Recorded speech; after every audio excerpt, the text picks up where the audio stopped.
Monsieur le Président, vous nous soumettez cette année, au titre du budget primitif 2020, en matière de formation professionnelle et de formation au métier du sanitaire et social, un rapport empreint d'optimisme et d'autosatisfecit, prévoyant encore et toujours, des études, de la prospective et des expérimentations. Mais il faut se rendre à l'évidence, les résultats ne sont pas là. Et les chiffres que vous présentez doivent être regardés en trompe-l'œil. Car vous utilisez ce qui vous arrange, essayant de nous expliquer que le taux de chômage baisse dans nos régions grâce aux politiques régionales. Mais si l'on regarde objectivement l'ensemble des indicateurs, et notamment les études de l'OFCE, il n'y a pas lieu de se réjouir.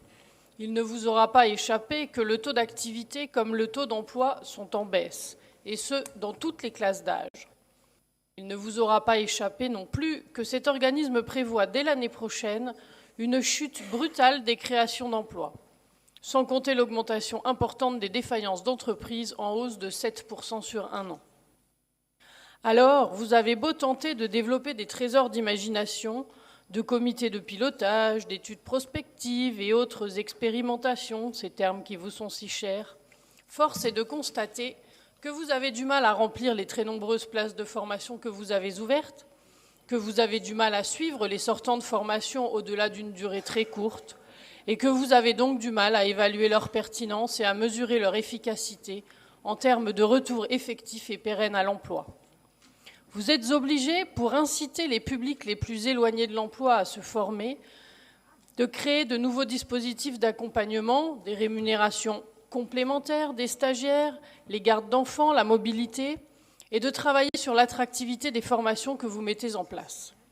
Vous avez du mal aussi à remplir les formations ouvertes dans les métiers, pourtant véritablement en tension du sanitaire et social.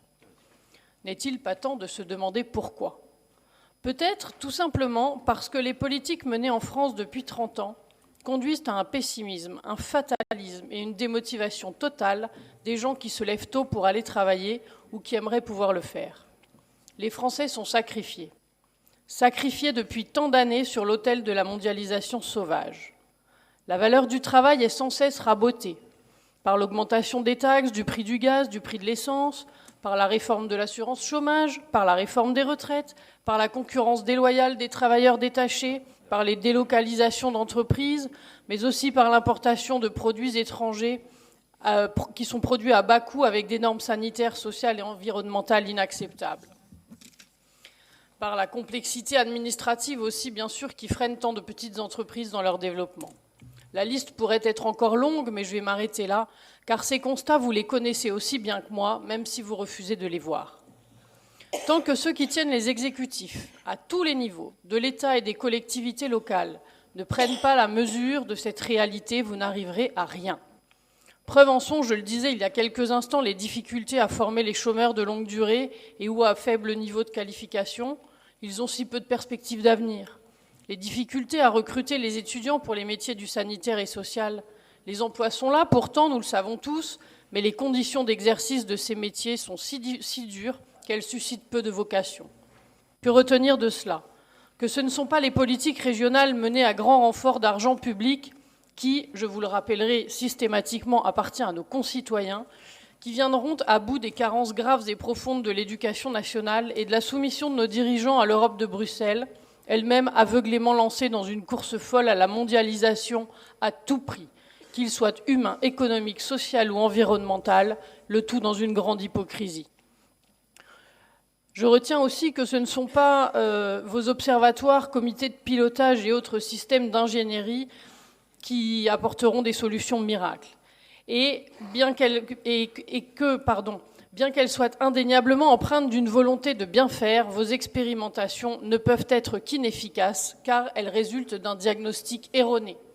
Tout cela est cautère sur jambe de bois. Vous le savez sans doute mieux que moi, Monsieur le Président, on ne soigne pas une pathologie en traitant simplement les symptômes, on ne peut la soigner qu'en en supprimant les causes. Et la cause, ou plutôt les causes, je les ai très partiellement et pourtant longuement énumérées il y a quelques instants. Les remèdes dans ce domaine, le Rassemblement national les propose depuis longtemps déjà. Le localisme, qui permet la création d'emplois, le développement économique de nos entreprises et de nos territoires, la rémunération juste des salariés, la préservation de l'environnement. le rétablissement de nos frontières pour protéger notre économie, nos emplois et notre modèle social, le retour à un niveau d'imposition directe et indirecte et à des niveaux de prix qui permettent aux Français de profiter des fruits de leur travail, et le retour à une éducation nationale qui soit véritablement soucieuse d'instruire et de former efficacement nos enfants pour leur permettre de choisir et d'exercer un métier. Je vous remercie.